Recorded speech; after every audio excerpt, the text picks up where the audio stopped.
Hey y'all, welcome to the Institute and this week's favorite collection. For those of you who remember, about a year and a half ago, we did a 112 collective favorite collection video, but in that period of time, we've added a whole bunch more, and I figured it was about time to split it into three anyway, the same way I have them displayed. So back last week, I did the Marvel and DC figures, which are on this shelf here, all the way around. And then, back in October, I did the figures that would be considered other licenses. For example, we have Nemo up here. I consider that an other license. But that leaves the Gomez Rumble Society in-house properties like Baron Benz. Here's two versions of Baron Benz, of course, that they did. Mounted on a McFarlane toy that was produced for the Aquaman movie that happens to work really well with Baron Benz. And if we come around this side, we'll see the rest of these, what I consider to be the in-house properties. Starting up over here with Bartholomew Vex, one of the newer figures.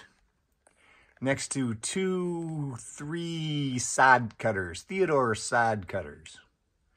All in-house properties mixed in here nicely with the other horror lines they've done. And across here, of course, we have all of the horror and other licenses they've done. And up at the top, we start with Atticus Doom in his two versions to start some more of these Rumble Society Gomez stuff. You'll notice that generally when I'm working with Gomez, I try to make sure I have at least one of each of the heads on display with somebody. Some pink skulls. Now, this is the series I am missing the most. I'm missing at least 5 or 6 of these. One of the things I'm missing but not trying to get is the fourth bike for Judge Dredd. They did 4 of these. The one in the middle there, the black and white, is the one that's really the hardest to get. And I'm not really interested in getting the 4th one. It's a fairly minor color variation as far as I'm concerned. Doesn't add a whole lot. And they tend to be fairly expensive. So I'm not in any big rush to pick that up. But like I said, there's 5 or 6 others in this series that I'm missing.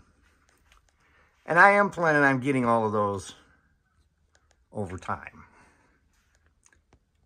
Now there's Solomon Kane. He's actually a licensed figure. I know sometimes he gets wrapped in here with Rumble Society. But he's a Robert E. Howard character. And as such, I'm not sure if the licensing, if he's reached that age limit there where he's part of the public domain, but I consider him a licensed character since he isn't an in-house developed character like these are. And we got some action going on here. Gomez sliding down, being harassed by a pigeon. Down here at the bottom, we have the newest, which is the Gomez, the Void Cadet with the red eyes, and the Void Cadet in the Vortex suit. Really terrific release, that Vortex suit. One of the coolest things I've seen in the last couple of years. But, of course, this red eye Gomez is the one everybody's going nuts about right now. So there you have what I consider to be the other in-house licensed properties in the Rumble Society and Gomez's. That's the 3rd video that sort of covers all of my 1/12. If you got any questions, let me know. I'm waiting still on Dr. Doom and Spider-Man. So if you haven't gotten yours yet, neither have I. Till Friday, when we do a acquisition report, I hope you have a great week. Make sure you subscribe, and have a good one.